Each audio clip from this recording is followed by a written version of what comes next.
ایسا ہوتا ہے کہ کچھ لوگ یہ سمجھتے ہیں کہ درود پاک بڑی اچھی چیز ہے، پڑھ لیں تو بڑا کمال ہے، لیکن نہ پڑھیں تو کوئی پرابلم نہیں ہے۔ نارملی درود پاک کو لوگ گرانٹڈ لے لیتے ہیں، ایسا نہیں ہے۔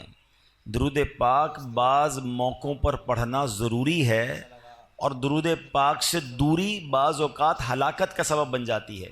ایک حدیث پاک سنیے، اللہ کے حبیب علیہ الصلوۃ والسلام فرماتے ہیں جو درود پاک پڑھنا بھول گیا وہ جنت کا راستہ بھول گیا۔ درود پاک کو چھوڑنا نہیں ہے، یہ جنت میں جانے کا راستہ ہے۔ اب جو میں آپ کو حدیث سنانے جا رہا ہوں نا، اس میں مزید نہ صرف درود پاک کی اہمیت کا اندازہ ہوگا، بلکہ ماہ رمضان اور والدین، ان سب کی اہمیت کا اندازہ ہوگا۔ سرکار دو عالم نور مجسم صلی اللہ تعالی علیہ وسلم ایک بار مسجد نبوی شریف میں ممبر اقدس پر تشریف لے گئے، اور میرے آقا علیہ الصلوۃ والسلام نے ممبر اقدس پر اپنا جب پہلا پیر رکھا، قدم مبارک رکھا تو فرمایا آمین۔ اگلا قدم رکھا، فرمایا آمین۔ تیسرا قدم مبارک رکھا، فرمایا آمین۔ صحابہ کرام کا کمال یہ تھا کہ جب بھی وہ پیارے آقا علیہ الصلوۃ والسلام میں کوئی غیر معمولی چیز دیکھتے تھے، ان یوزول کوئی معاملہ دیکھتے تو فوراً سوال کرتے تھے۔ تو سوال کیا، حضور یہ آپ نے ہر قدم مبارک پر آمین فرمایا، اس کے پیچھے کیا حکمت ہے؟ حدیث کا خلاصہ ہے، سرکار دو عالم علیہ الصلوۃ والسلام فرماتے ہیں میرے پاس جبریل امین آئے اور انہوں نے یہ دعا کی کہ یا اللہ جو ماہ رمضان کو پائے اور اپنی مغفرت نہ کروا سکے وہ ہلاک و برباد ہو جائے۔ آقا فرماتے ہیں میں نے اس دعا پر آمین کہا۔ دوسری سیڑھی پر قدم رکھا تو جبریل امین نے دعا کی کہ یا اللہ جو اپنے ماں باپ کو بڑھاپے میں پائے اور ان کی خدمت اسے جنت میں نہ پہنچائے تو وہ ہلاک و برباد ہو جائے۔ آقا فرماتے ہیں میں نے اس دعا پر آمین کہا۔ اور تیسری سیڑھی پر جب قدم رکھا تو نبی پاک علیہ الصلوۃ والسلام فرماتے ہیں کہ جبریل امین نے دعا کی کہ یا اللہ جو نبی پاک علیہ الصلوۃ والسلام کا نام سنے اور آپ پر درود نہ پڑھے وہ بھی ہلاک و برباد ہو جائے۔ میرے آقا فرماتے ہیں میں نے اس دعا پر آمین کہا۔ اب ذرا غور کیجئے، سب سے پہلے تو یہ سمجھتے ہیں اس دعا کی امپورٹنس کتنی ہے، اس دعا کا مرتبہ کتنا ہے۔ دعا کرنے والے کون ہیں؟ فرشتوں کے سردار جبریل امین، اور آمین کہنے والے کون ہیں؟ نبیوں کے سردار صلی اللہ تعالی علیہ وسلم، جناب رحمت للعالمین۔ اٹ مینز دعا کے قبولیت میں تو کوئی شک نہیں ہے۔ اب یہ تینوں کام بڑے اہم ہو گئے نا، ملے اور مغفرت نہ ہو وہ مارا جائے گا، وہ برباد ہو جائے گا۔ لیکن آپ سوچیں کہ رمضان میں میری اور آپ کی مغفرت کا انتظام کیسا کیا رب نے۔ آئے ہائے، قربان جائیں اللہ کی رحمت پر۔ عشرہ رحمت کی آخری گھڑیاں چل رہی ہیں، سبحان اللہ۔ یعنی آپ اگر رمضان کو تھورولی دیکھیں نا تو یہ پورا پیکج ہے کہ کسی طریقے سے میرے بندے بخشے جائیں۔ رمضان ہے کیا؟ مولا علی شیر خدا کرم اللہ تعالی وجہ الکریم فرماتے ہیں اگر اللہ کو اس امت کو عذاب دینا ہوتا نا تو اس امت کو رمضان اور سورہ اخلاص عطا نہ فرماتا۔ بس ایک روایت سے سمجھ جاؤ نا کہ رمضان کیا ہے، یہ آیا ہی بخشوانے ہیں۔ اب ذرا پیکج دیکھیں کیا ہے۔ سب سے بڑا پرابلم ہمارا، ہمیں گناہوں کی طرف کون لے جاتا ہے؟ کون لے جاتا ہے؟ شیطان، ہمارا کھلا دشمن ہے نا، ہمیشہ بہکائے گا، نماز نہیں پڑھنے دے گا، عبادت نہیں کرنے دے گا، ہمارے دلوں میں وسوسے ڈالے گا۔ جو ہمارا سب سے بڑا دشمن ہے اس کو بند کر دیا، گلی مک گئی نا۔ اگر دشمن ہی نہیں ہے تو پھر تو مقابلہ ہی ختم ہو گیا۔ اچھا شیطان کو بند کیا، جنت کے دروازے کھول دیے، دوزخ کو تالے لگا دیے گئے۔ سبحان اللہ، فرمایا کہ روزہ دار کے لیے سمندر میں مچھلیاں سوراخوں میں چونٹیاں بھی دعائیں کرتی ہیں۔ نفل کا ثواب فرض کے برابر، فرض کا ثواب 70 گنا کر دیا۔ روزانہ افطار کے وقت 10 لاکھ گناہگار جہنم سے آزاد کر دیے گئے۔ اچھا روزانہ رات رحمت کا فرشتہ ندا دے رہا ہے، آسمان سے آوازیں لگائی جا رہی ہیں، ہے کوئی مانگنے والا اس کی توبہ قبول کی جائے، ہے کوئی مغفرت کا سوالی اس کا سوال۔ یعنی جو فقیر ہوتا ہے نا وہ سخی کے در پہ جا کر کہتا ہے کچھ دے دو آپ کی مہربانی، وہاں سے خود ندائیں ہیں کہ مانگ لو جو مانگنا ہے۔ یہ بتاؤ بخشش کا کوئی بہانہ نہیں چھوڑا گیا ہے۔ لیکن اگر پھر بھی رمضان میں کوئی نہ بخشا جائے، جو اس مہینے میں بھی گناہ کرے، روزے نہ رکھے، نمازیں نہ پڑھے، ہیں اس مہینے میں راتوں کو گناہ میں گزارے، راتوں میں پھر برے کام کرے، اب کتنی سخت بات ہے کہ تمہارا دشمن شیطان بند کر دیا پھر بھی تم گناہوں سے باز نہیں آ رہے۔ اب اس میں بھی کچھ لوگوں کو وسوسہ آتا ہے کہ یار جب شیطان بند ہے تو گناہ کیوں ہو رہے ہیں؟ تو اس کی وجہ یہ علماء نے بڑی پیاری مثال دی کہ اگر آپ سائیکل چلائیں اور چلاتے چلاتے بہت دیر تک چلاتے رہے، اس کے بعد پیڈل مارنا چھوڑ دیں، پھر بھی سائیکل کافی دیر تک چلتی رہتی ہے. تو 11 مہینے جو شیطان نے پیڈل مارے نا ہم پر، تو یہ سائیکل کو بریک تو اچھا سائیکل پیڈل مارنا چھوڑ دیں، پھر رکے گی کیسے؟ ایک بار روک دیں، اب نہیں چلے گی، کیونکہ جب تک آپ پیڈل نہیں ماریں گے سائیکل نہیں چلے گی. ایسا ہی ہے نا، ہم بریک نہیں مارتے. ہونا یہ چاہیے پہلی رمضان کو ہی بریک لگا دیں کہ بس اب گناہ نہیں کرنے. سارے گناہوں والے دوست دور، موبائل میں سارے وہ تمام گروپ سے ایگزٹ، تمام پیجز سے باہر جو مجھے گناہ کرواتے. بریک تو لگاؤ نا، پھر نہیں ہوگا رمضان میں گناہ. اگر بریک ہی نہیں لگ رہا، ہمیں دوست بھی وہی چاہیے، ہمیں موبائل میں بھی وہی دیکھنا ہے، ہمیں جناب معاذ اللہ ٹی وی میں بھی وہی دیکھنا ہے.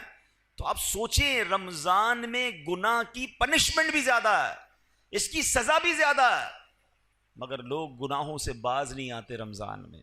ایک حدیث سے اس کی سیویرٹی، اس کی سختی سمجھو.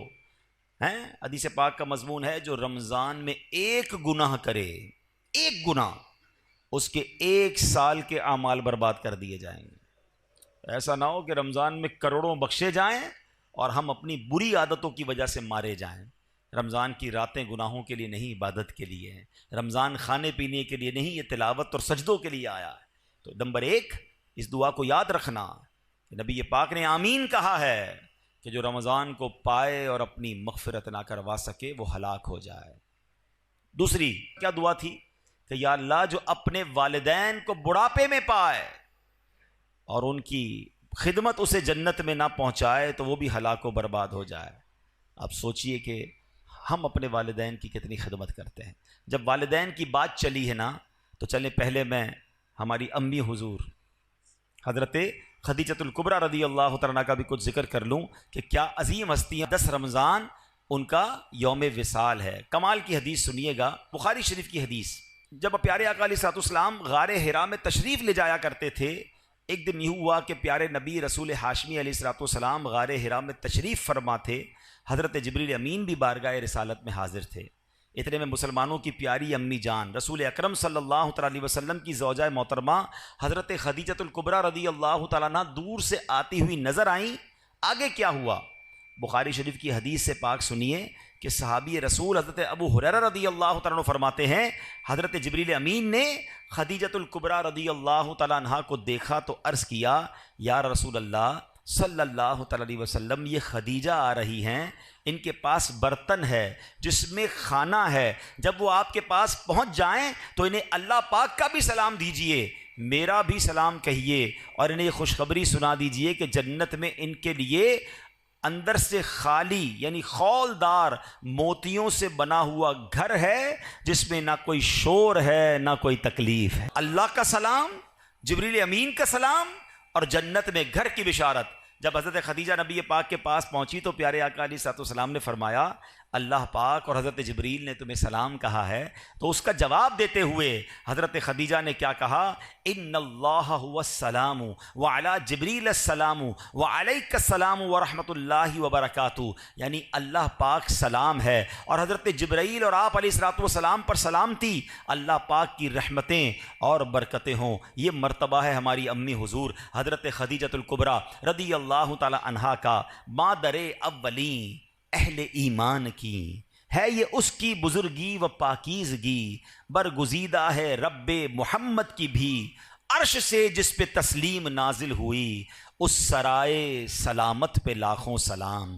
اس کا جبریل ملحوظ رکھے ادب، جنتی گوہریں گھر اسے بخش رب، کوئی تکلیف اس میں نہ شور و شغب، منزل من قصب لا نصب لا صخب، ایسے کو شک کی زینت پہ لاکھوں سلام. سبحان اللہ. حضرت خدیجہ کا مرتبہ، آپ کا کچھ تعارف بھی سن لیتے ہیں. سبحان اللہ. آپ رضی اللہ تعالیٰ عنہ کی کیا شان ہے. آپ کی کنیت ام قاسم ہے. آپ کا سب سے مشہور لقب الکبریٰ ہے. آپ بہت پاک باز، بہت باہمت، بلند حوصلہ، باعزت، اعلیٰ نسب رکھنے والی اور نہایت عقل مند خاتون تھیں. آپ کے اعلیٰ اوصاف و کمالات کی کیا شان ہے کہ زمانہ جاہلیت میں بھی آپ کو طاہرہ یعنی پاکیزہ خاتون اور سیدۃ قریش یعنی قریش کی سردار خاتون کے لقب سے پکارا جاتا تھا.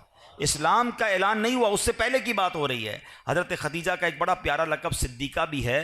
نبی پاک علیہ الصلوۃ والسلام نے فرمایا ہذہ صدیقۃ امتی، یعنی یہ میری امت کی صدیقہ ہیں۔ ایک اور خوبصورت بات کہ پیارے آقا کے 7 اولاد ہوئیں، یاد رکھیے گا 7 بچے ہیں نبی پاک علیہ الصلوۃ والسلام کے، 4 شہزادیاں، حضرت زینب، حضرت رقیہ، حضرت ام کلثوم اور بی بی فاطمہ رضی اللہ تعالی عنہن، اور 3 شہزادے حضرت قاسم، حضرت عبداللہ اور حضرت ابراہیم۔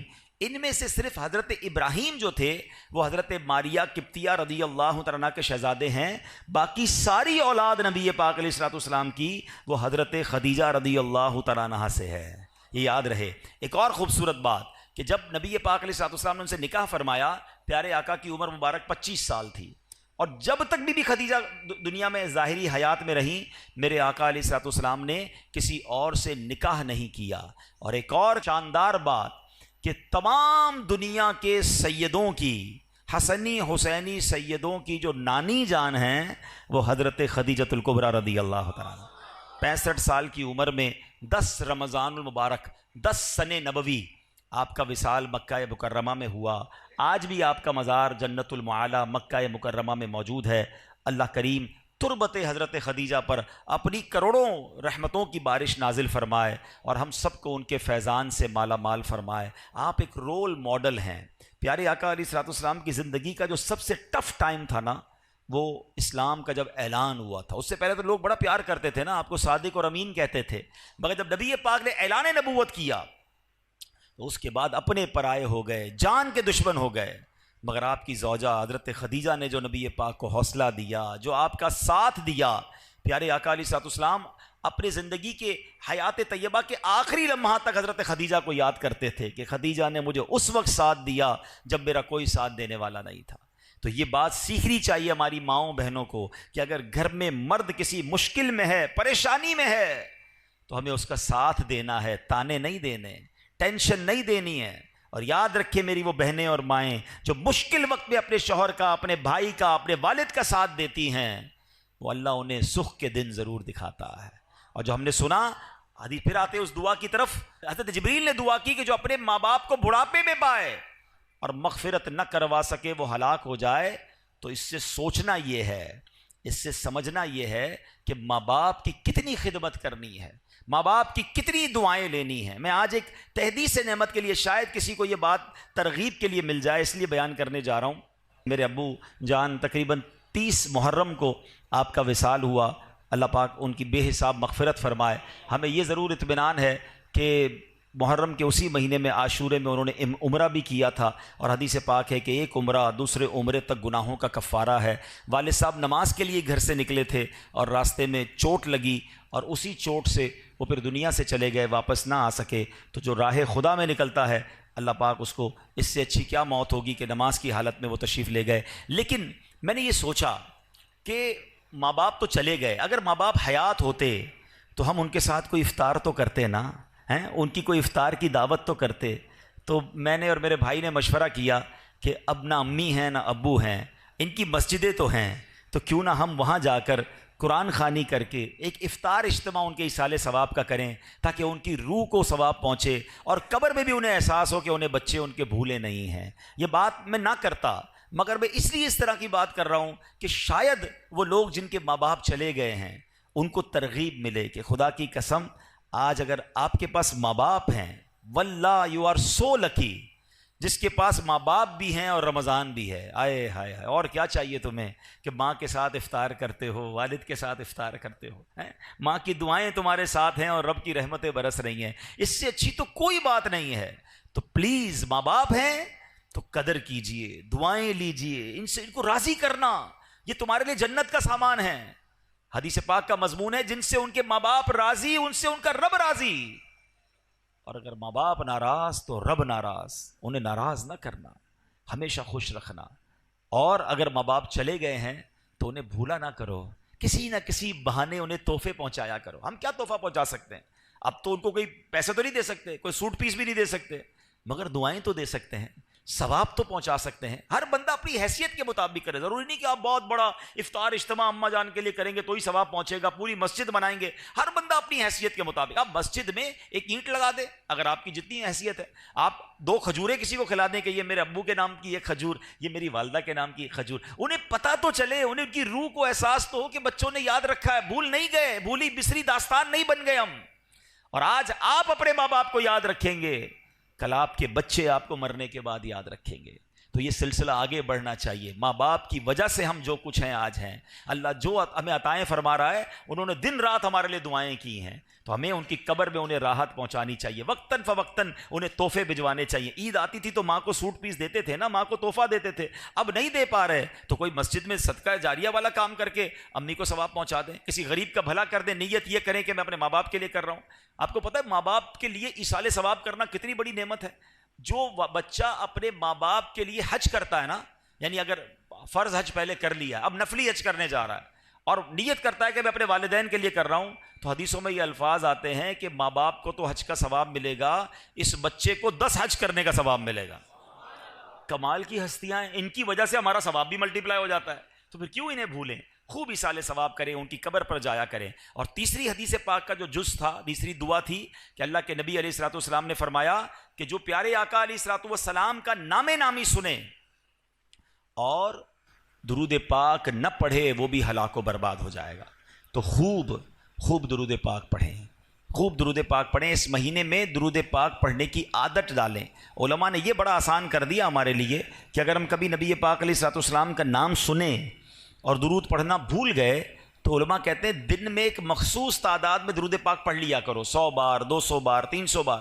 تو پورے دن میں جتنی بار بھی نام نامی سنا ہوگا, لیا ہوگا, درود نہیں پڑھ سکے, تو اب جو یہ پڑھو گے یہ پڑھنا قائم مقام ہو جائے گا. تو اللہ کریم سے میں دعا کرتا ہوں کہ رب کریم ہمیں ماہ رمضان کی قدر نصیب فرمائے, اپنے والدین کی قدر نصیب فرمائے, ہمیں درود پاک کی کثرت کرنے کی توفیق عطا فرمائے. رمضان میں تراویح میں جی نہ چرایا کریں. کچھ لوگوں کو دیکھا ہے شروع میں 3-4 دن آتے ہیں پھر غائب ہو جاتے ہیں, یا 2-5 روزہ 10 روزہ تراویح پڑھ کے سمجھتے ہیں تراویح معاف ہو گئی ہے. تراویح سنت موقدہ ہے. آپ کو پتہ ہے تراویح کا ثواب کتنا ہے؟ رمضان میں ہر سجدے پر اللہ کریم 1500 نیکیاں عطا فرماتا ہے. ہر سجدے پر جنت میں سرخ یاقوت کا ایک گھر عطا کیا جاتا ہے. ہائے ہائے ہائے, اتنی اللہ نے رحمتیں آسان کر دی. پھر ہم تراویحوں سے بھاگ جاتے ہیں. تراویح بھی پڑھیں, نوافل بھی پڑھیں, تہجد بھی پڑھیں, اللہ توفیق دے اشراق چاشت بھی پڑھیں, رغبت کریں. یہ وقت آیا. آپ کو پتہ ہے پچھلے رمضان میں کئی لوگ ہمارے ساتھ تھے, کیا پتہ اور آج نہیں ہے, کیا پتہ اگلے رمضان میں ہم نہ ہوں. تو اس رمضان کو اپنا آخری رمضان سمجھیں اور خوب عبادتیں کر لیں. یہ بخشوانے آیا ہے تو کر لیجئے جتنی نیکیاں کرنی ہیں. اور آخر میں عرض یہ ہے کہ اس مہینے میں سخاوت بھی کیجیے اپنی حیثیت کے مطابق. اپنے غریب رشتہ داروں کی مدد کیجیے, دیگر مسلمانوں کی مدد کیجیے. اور اس کے بعد میری گزارش ہے اپنی دعوت اسلامی کا بھی ساتھ دیں. اللہ پاک عمل کرنے کی توفیق عطا فرمائے. اللہ پاک اس مہینے کی برکتیں ہم سب کو نصیب فرمائے. صلو علی الحبیب صلی اللہ تعالی علی محمد صلی اللہ علیہ وسلم.